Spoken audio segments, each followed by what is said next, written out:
ఏపీలో అణచివేసే ధోరణితో ప్రభుత్వం పాలన కొనసాగుతోందని మాజీ సీఎం జగన్ ధ్వజమెత్తారు. విధ్వంసాలు జరుగుతుంటే అధికారులు ప్రేక్షక పాత్ర పోషిస్తున్నారని అన్నారు. రాష్ట్రంలో రెడ్ బుక్ పాలన నడుస్తోందని చెప్పారు. అంటే ఇప్పుడు ఆ స్లైడ్ ఏమో ఆ రెడ్ బుక్ స్లైడ్ ఇది చూడండి ఒకసారి, స్లైడ్ ఒకసారి మీరు చూడండి, హోర్డింగ్ చూడండి ఒకసారి. ముఖ్యమంత్రి కొడుకు మంత్రి, క్యాబినెట్లో మంత్రి ఏకంగా రెడ్ బుక్ అని చెప్పి తాను హోర్డింగ్ పెట్టి రాష్ట్ర వ్యాప్తంగా ఈ హోర్డింగ్ను పెడితే ఏం మెసేజ్ పంపిస్తా ఉన్నాం మనం పోలీసులకు?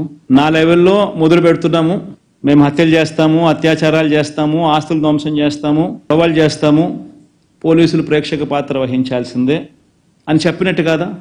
ఎవరైనా కంప్లైంట్ చేస్తే కేసులు పెడితే మీ తోలు తీస్తా అని చెప్పి పోలీసులు చెప్పినట్టు కదా?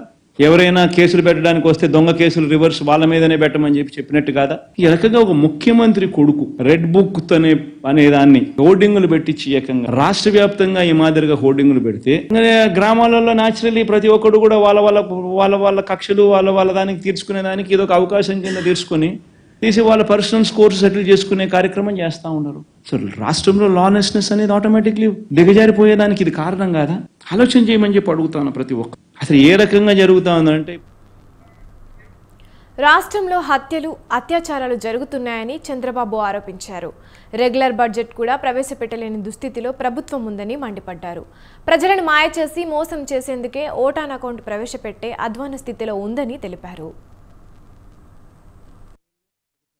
పడిన తర్వాత ఒక ప్రభుత్వం 12 నెలల పాటు ఒక బడ్జెట్ ప్రవేశం, ఆ బడ్జెట్ కూడా 7 నెలలు, 12 నెలల కాలంలో ఏకంగా 7 నెలలు రెగ్యులర్ బడ్జెట్ కూడా ప్రవేశపెట్టలేని అధ్వానమైన పరిస్థితిలో ఈ ప్రభుత్వం ఉంది అని అంటే 12 నెలల కాలానికి ప్రవేశపెట్టే రెగ్యులర్ బడ్జెట్ ప్రవేశపెట్టాల్సింది పోయి ఆ 12 నెలల కాలానికి సంబంధించిన కాల వ్యవధిలో ఏకంగా 7 నెలలు ఓటాన్ అకౌంట్ బడ్జెట్ మాత్రమే ప్రవేశపెట్టే అధ్వానమైన పరిస్థితిలో ఈరోజు రాష్ట్రం ఉంది అని అంటే రెగ్యులర్ బడ్జెట్ ప్రవేశపెట్టే ధైర్యం కూడా చంద్రబాబు నాయుడు గారికి లేదు అని అంటే ఎంతటి దారుణమైన పాలన సాగుతా ఉంది అని చెప్పడానికి ఇదొక గొప్ప నిదర్శన. నిజంగా రెగ్యులర్ బడ్జెట్ అంటూ తాను ప్రవేశపెడితే ఆ రెగ్యులర్ బడ్జెట్ ప్రవేశపెట్టేసరికి తాను ఎన్నికల వేళ మోసపూరిత హామీలు ఏదైతే తాను ఇచ్చాడో ఆ హామీలకు సంబంధించిన కేటాయింపులన్నీ కూడా ఆ రెగ్యులర్ బడ్జెట్ లో చూపించాలి.